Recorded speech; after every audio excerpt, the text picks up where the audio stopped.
साधूनां विनाशाय च दुष्कृतां मित्राणाय साधूनां विनाशाय च दुष्कृतां।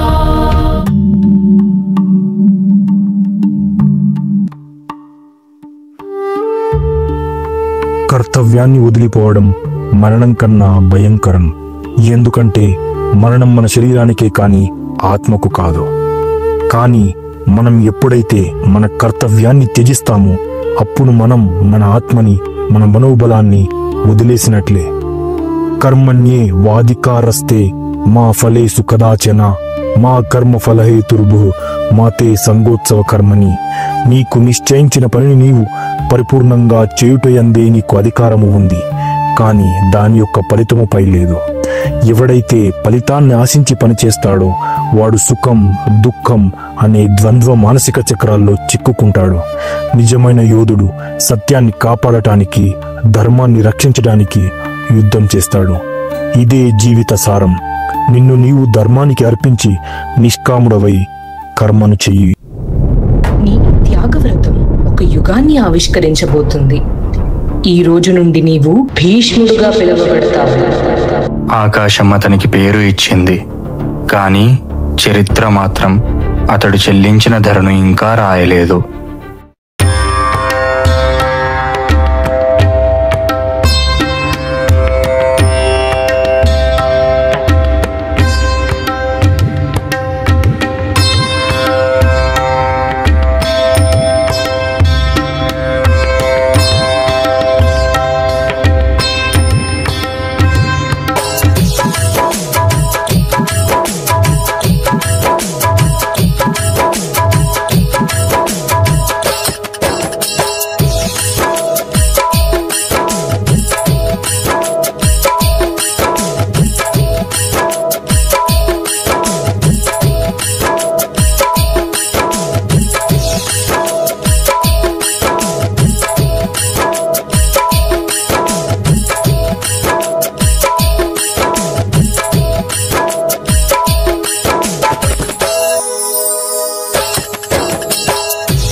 వివాహం సమర్పయామి.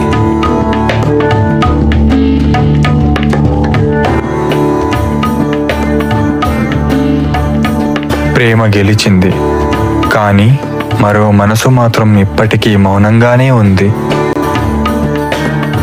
ఆ ప్రమాణం చరిత్రని తాకిన క్షణమే కొన్ని హృదయాలు నిశ్శబ్దంగా విరిగిపోయాయి. పితృదేవుని ఆనందం కోసం ఇచ్చిన త్యాగం నన్ను తృప్తిపరచగలదా? వంశం మళ్ళీ మొలకెత్తింది, కానీ దాని పేర్లు మాత్రం ఇంకా భీష్ముని త్యాగం పైనే ఆధారపడినవి.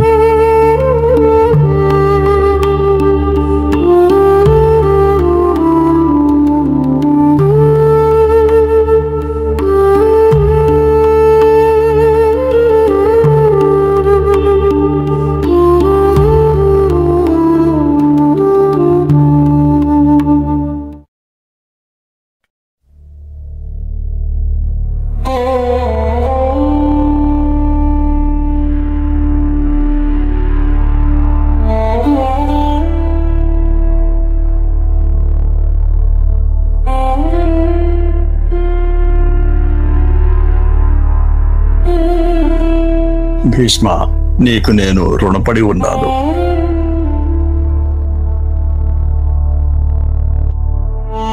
మీరు నా తండ్రి. ఇది నా కర్తవ్యం, రుణం కాదు.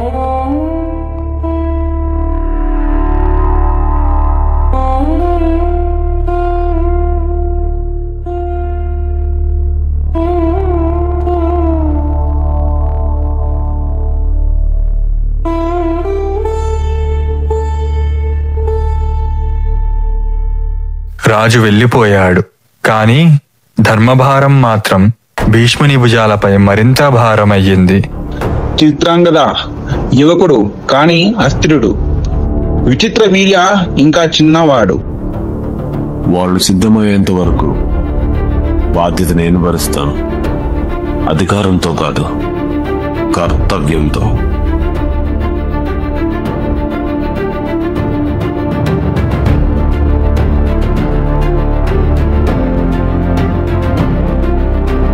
సత్యవతి మరి శాంతనువుకు పుట్టిన కుమారుడు చిత్రాంగదుడు.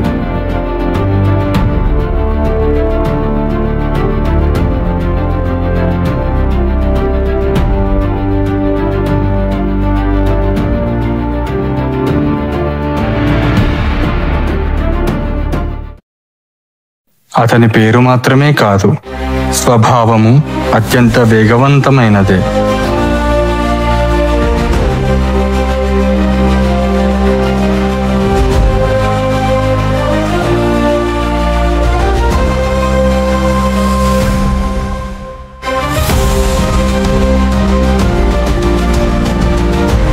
ఒక యోధుడు, ఒక చక్రవర్తి, హస్తినాపురపు సరిహద్దులను దాటి తన శౌర్య ధ్వజాన్ని ఎగరవేసిన వాడు.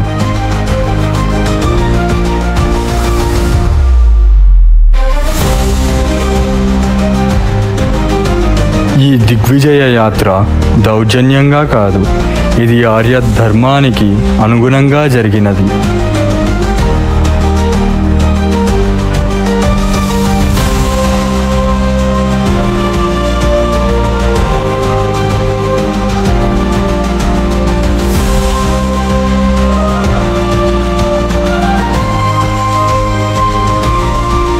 గౌరవానికి ప్రతిఫలంగా, మైత్రికి మారుప్రతిగా పన్నుల ఒప్పందమే ఇది.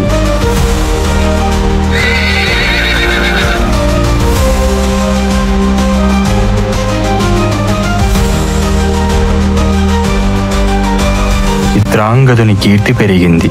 ఎంతగా అంటే ఆకాశం అంతటా ప్రతిధ్వనించింది.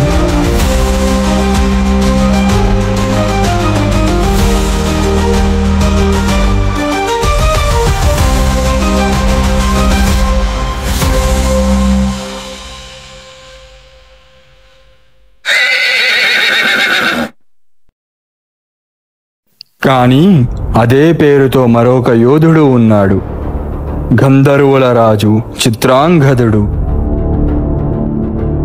ఒకే పేరు, ఇద్దరూ కీర్తితో కూడిన యోధులు. కానీ ఈ సృష్టి ఒక్కరినే ఆమోదిస్తుంది.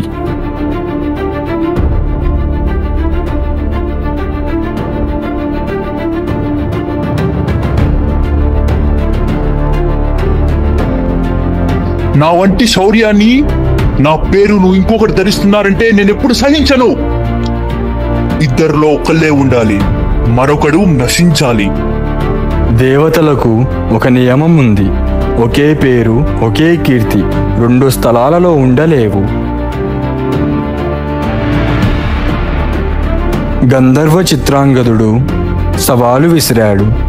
హస్తినాపురానికి కాదు, భీష్మునికి కాదు, కేవలం ఆ క్షత్రియునికే. ఎవరికి అదే పేరున్నదో చిత్రాంగదునికే. ఇది సామాన్య పోరు కాదు, ఇది వ్యక్తిగత యుద్ధం.